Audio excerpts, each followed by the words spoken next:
It's a cult. It's a dogmatic belief. Once you can start getting out of there, it feels like you're being excluded from a huge community that infiltrated your doctor's office, infiltrated your friend's mind. It feels like you are getting out of a commune that has been worshiping a guru, on one side portraying to you, worship me, life is gonna be great. All you have to do is follow my ideas and everything's going to be, look at these skinny people right here, they're so happy, you can be happy too. Man, on the other side, there's this rotten, empty, greedy side feeding on you.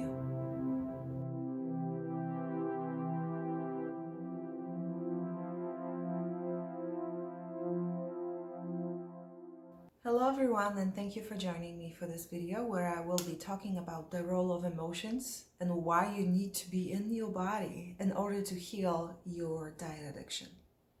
So diet addiction is a symptom. It's not a problem in and of itself.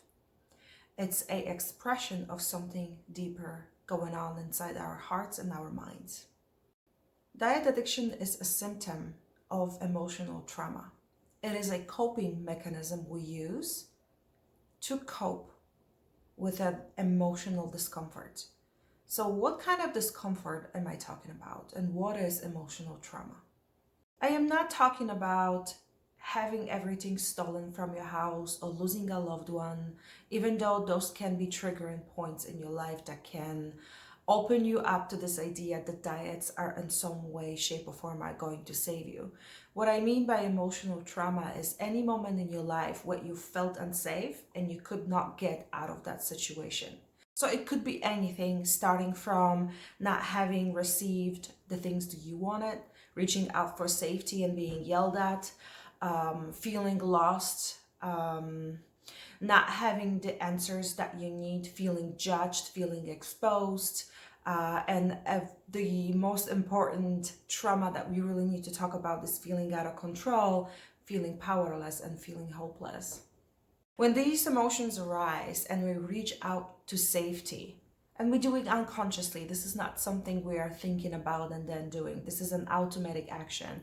And we are met with something negative out there in the world. For example, you are a child and you need to be seen. You are in pain, you are scared, but your mother is telling you that you have nothing to cry about and stop crying. And here's a piece of candy for you, so you shut up and act according to what I believe should be going on now. You are annoying to me.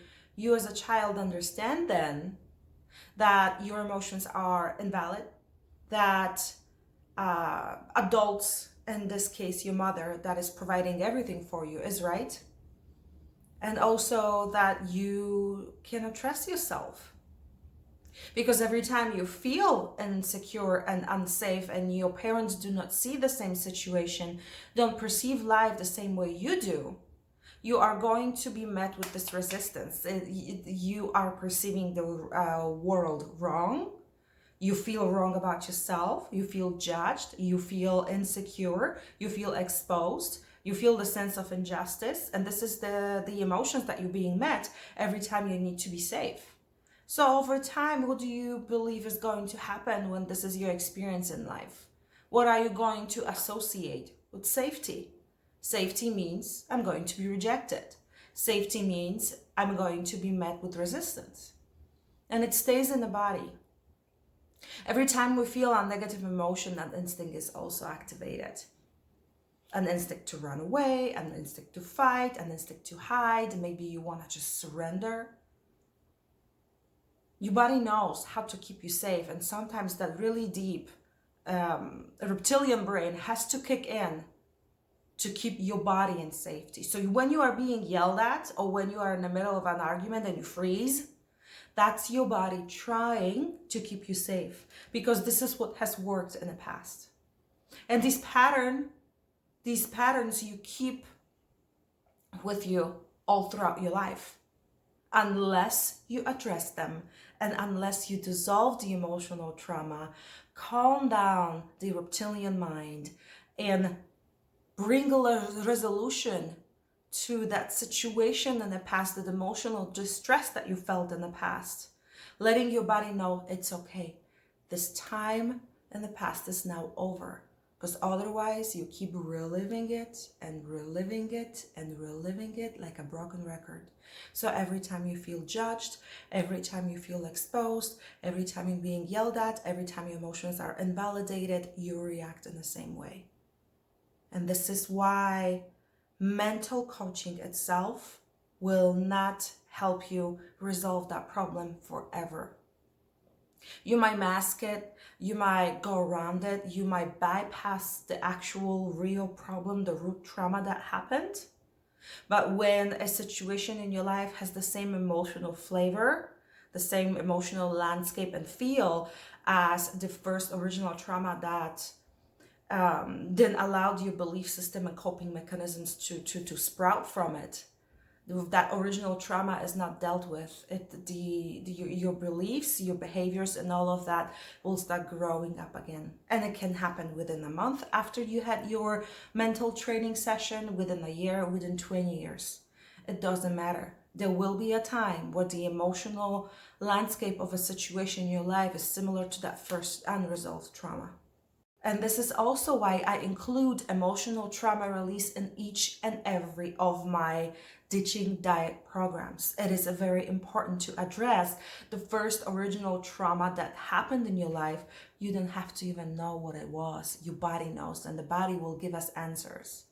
We have to address that first original trauma in order to then deal with the symptom that you now are experiencing, which is addiction to diet.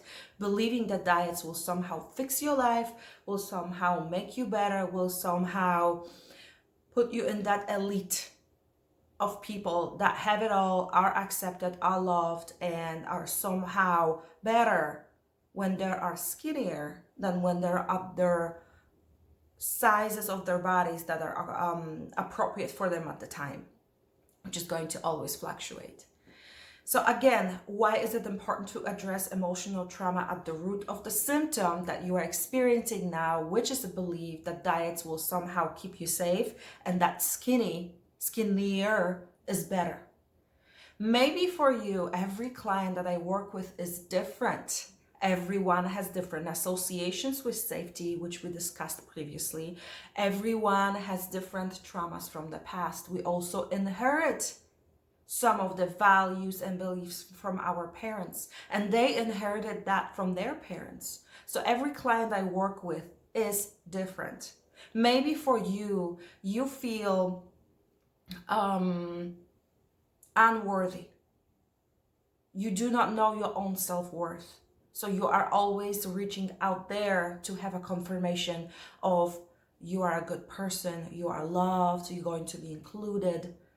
But the conditions to receive that are damaging to you, because in order for you to feel included, thus worthy of being included, means you have to look a certain way, you have to be at this certain social economic status, you have to have achieved something in your life by now.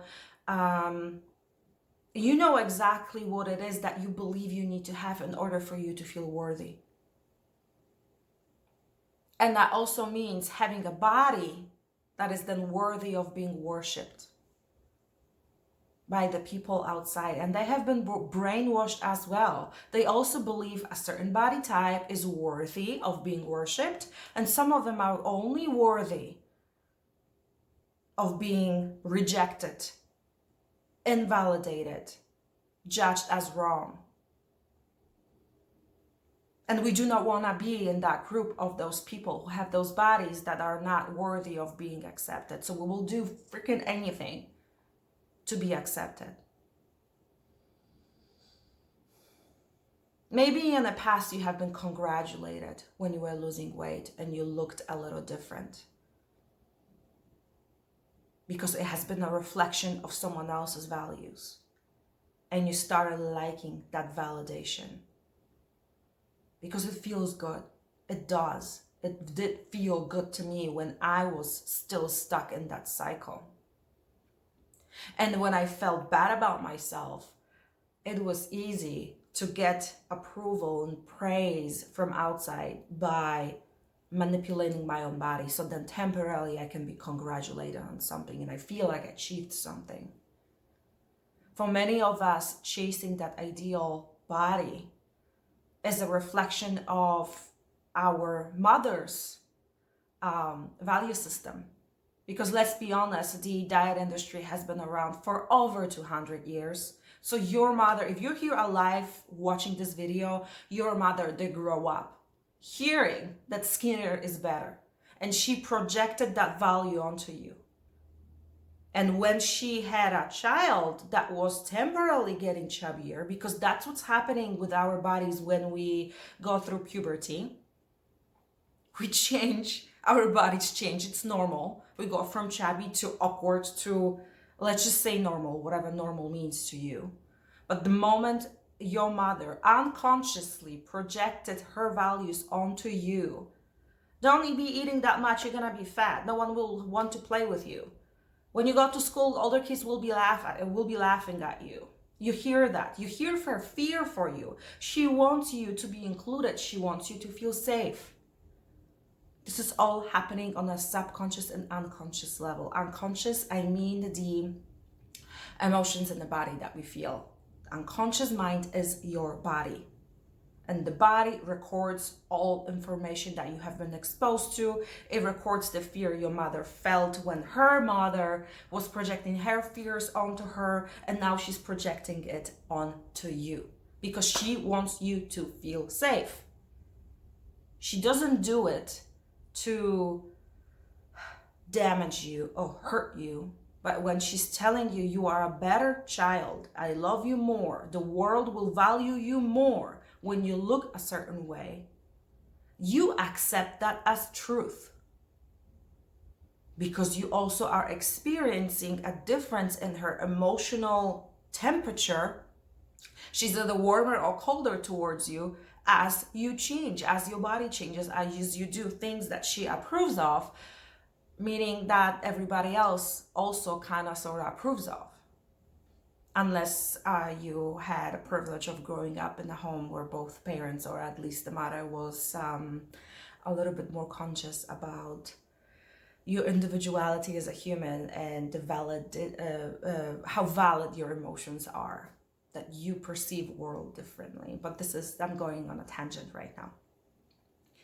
Again, we need to be in our bodies. Going back to the original question, why it is important to address the trauma and be in the body to actually heal the addiction to diet. We feel those emotions in the body. Every single emotion you feel is felt in the body.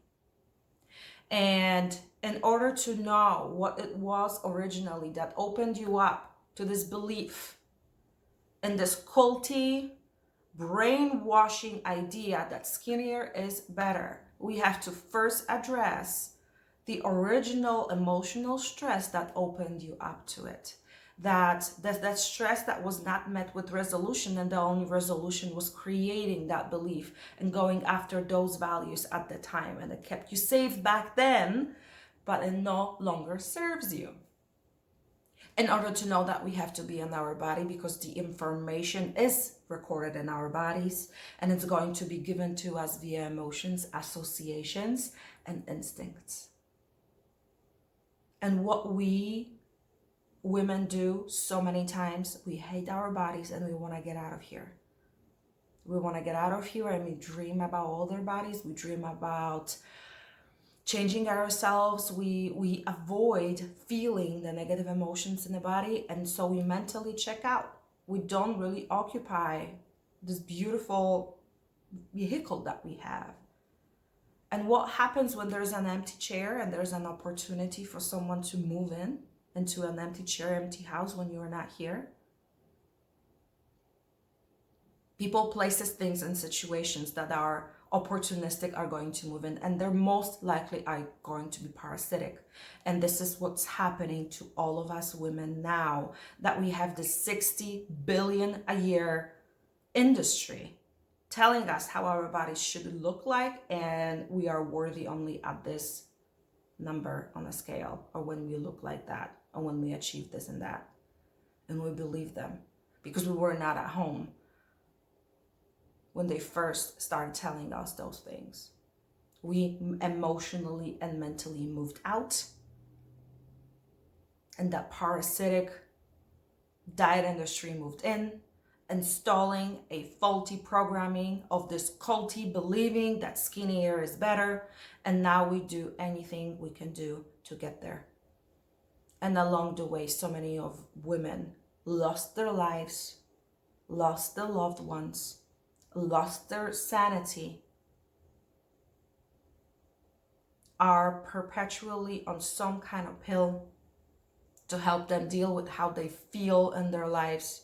Once we achieved our goal of being at a certain weight or at a certain body type, then we are so vulnerable to gain that weight again, because our bodies will fight to keep us safe. And when we get to that low weight via starvation, our bodies will do anything to gain again, so we are safe and nourished. So we are perpetually fighting for it. Hello, yo-yo dieting. And then we believe that our bodies are against us, that our bodies don't know what to do. We believe it is our responsibility to lose weight. I'm losing weight. I need to lose weight by this time. I'm getting fatter. No, it's not you. It is your body. And those are two separate entities. And it is biologically encoded in your body via DNA to be at a certain weight. And everybody has a different correct weight for them at any given point in time, according to what's going on in the environment. We believe that we know better than our bodies, and we accept and adapt the beliefs that diet industry tells us. And diet industry also wears a hat of healthcare industry so many times, shaming you, telling you that you need to lose weight, eat less, and exercise. No one actually asks you, how do you feel? If you feel safe at home, how your childhood was like. Did you feel loved as a child? Do you feel accepted? Do you have a community of people who support you? Do you feel loved as you are, or do you feel conditionally loved? How do you feel about yourself? Do you lay there at night and think hateful things about yourself? And who installed those beliefs in your mind? There is a $60 billion a year industry out there preying on your insecurities. You feeling shameful about yourself. You feeling vulnerable, living in the body that you have. And also making you believe that you can change it. Just be on this diet and lose X amount of pounds. No one tells you that you're going to freaking lose your mind, micromanaging everything about your body. Have you ever questioned what happens to you when you go in a coma or when you go asleep? Your body manages itself. You get out of the way, it does its work. That's why in the morning things feel different, and many times you think different, because you got out of your way. You, we, all of us, we have no idea what our bodies are doing really. Science can show us some graphs and some studies, but no one really knows what wakes you up in the morning, what puts you to sleep. What is that one thing that runs through your body, making you alive, making you take yet another breath? What is that thing in you that makes you feel love, that makes you feel joy, happiness, excitement? What is that thing in you that makes you understand how inclusion feels like, and how being validated feels like? Whatever that is, whatever name you give it, it knows you in and out, and its job is to keep you safe, keep you alive. Do you need to keep getting in its way with your limited understanding of how bodies work? I have a degree in functional medicine coaching, very intense and comprehensive program. telling us, teaching us, showing us. We are studying how bodies work, how systems work together, how bodies function and respond to the environment. I still don't claim that I have any freaking idea what makes my body heal my finger the one moment I cut myself. Yeah, I understand what's going on in the blood and the inflammation process and all that, but underneath all that, what governs all that? And once we humble down a little bit, and once we return the governing of our bodies to our bodies, we get out of our own way, we heal the underlying trauma, we release the unsupported belief that a different body will then give us a certain emotional flavor. We start to live our lives according to our values, getting to even know what our values are, because we have been told so many times what they should be. It sometimes feels like rebellion. Sometimes feels that you have to mourn that version of you that you were chasing. Sometimes we'll feel that people who still believe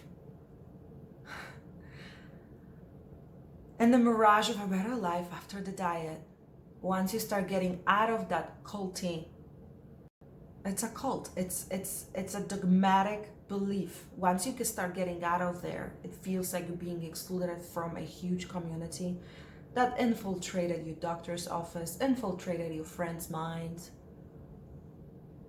It feels like you are getting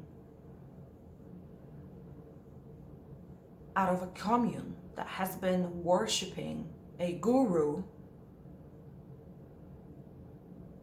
on one side portraying to you, worship me, life is gonna be great. All you have to do is follow my ideas and everything is going to be, look at these skinny people right here, they're so happy, you can be happy too.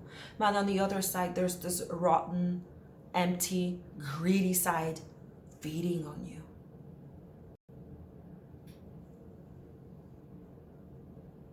If you want to lose weight, look at what is making you gain.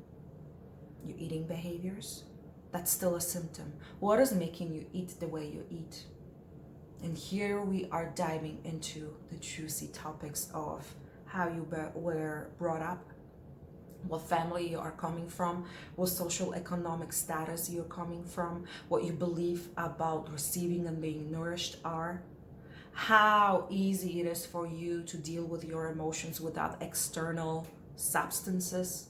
Are you able to sit with the emotions you feel and validate them?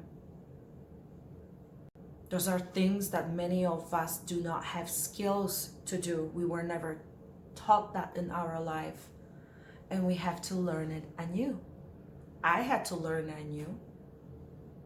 If I knew how to deal with my own shit, I would not have had this problem for over 20 years. I will not believe that there's something wrong with my body, and I would not do anything to get an approval. I would not weight cycle the way I did. I would not cause so much damage to my body with diets I did. I did not know any better. But now I do. And it came at a cost. The last line I want to leave you with, and maybe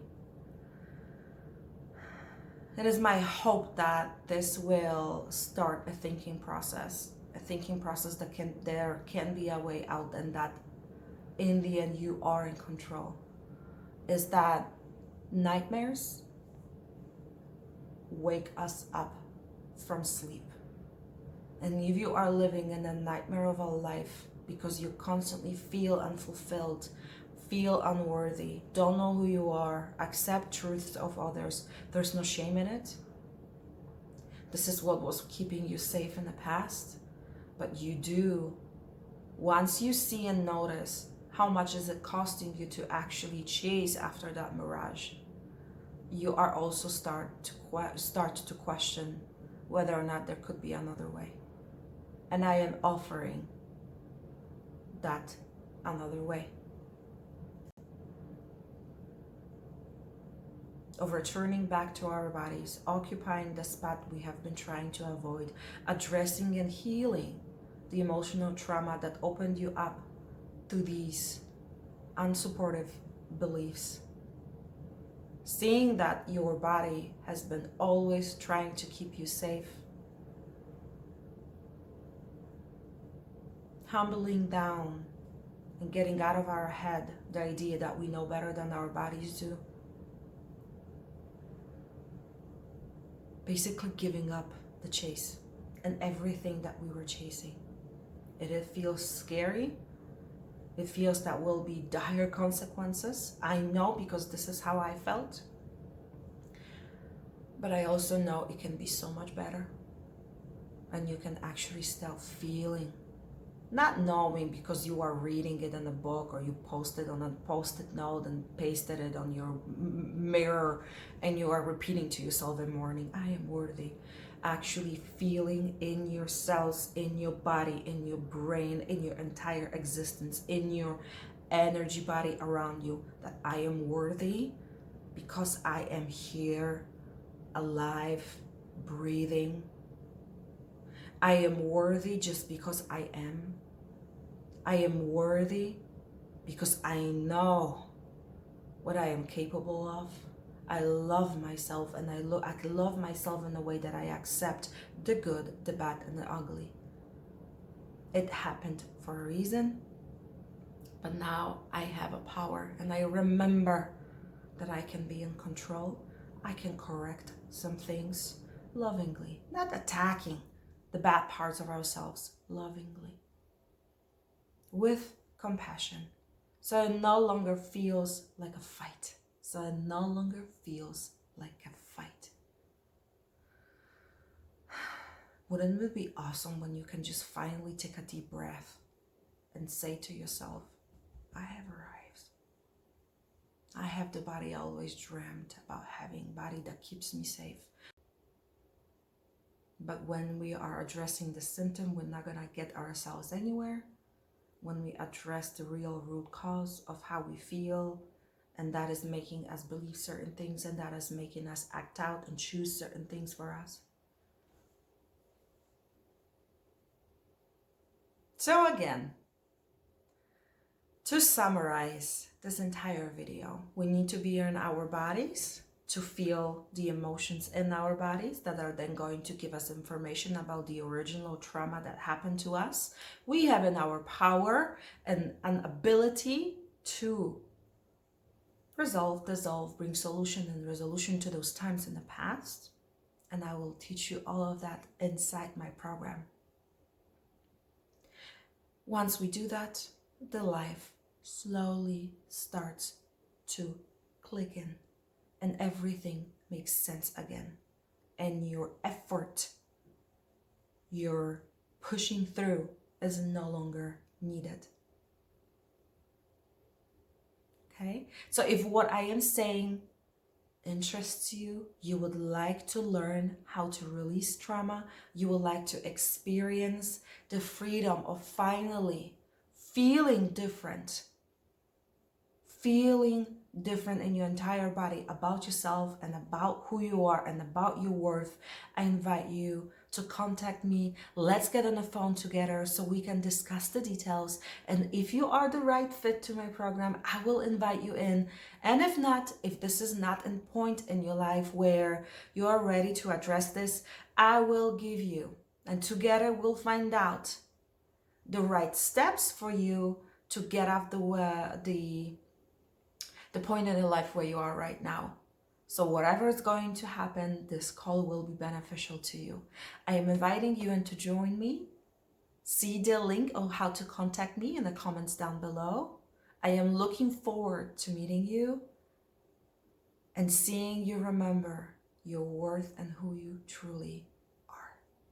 You deserve to feel good in the body you have right now. Thank you.